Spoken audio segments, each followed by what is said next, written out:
আরেকটা জিনিস আছে তোমাদের যে তোমরা প্রচুর পরিশ্রম করতেছো, তো পরিশ্রমের ফল অবশ্যই তোমরা পাবা, তবে পরিশ্রমের সাথে দোয়াটাও জরুরি। তো তোমরা সবসময় ট্রাই করবা যে পরিশ্রমে কোনো গ্যাপ রাখবা না, সর্বোচ্চ পরিশ্রম যেটা তোমার পক্ষে করা পসিবল, একটা প্রপার ঘুম দেওয়া, হেলথ ঠিক রেখে যতটুকু তোমার পক্ষে পসিবল এটা পুরাটুকুই তুমি করবা।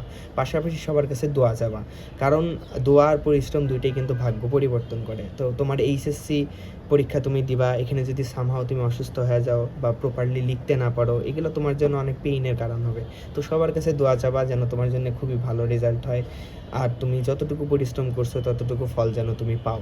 তো পরিশ্রম কখনো ছাড়বা না, আর সবার কাছে দোয়া চাবা, স্পেশালি বাবা মা ভাই বোন যারা আছেন বড়, তাদের কাছ থেকে দোয়া নিবা। তো সবশেষে এটাই বলবো যে কোনো টেনশন করার দরকার নাই, তুমি প্রপারলি পরিশ্রম করছো, সবার কাছ থেকে দোয়া নিছো, তোমার এইচএসসি অনেক ভালো হবে, এতটুকু কনফিডেন্স রাখো, আর কোনো নার্ভাসনেসের দরকার নাই, একদম চিল মোডে পরীক্ষা দিবা।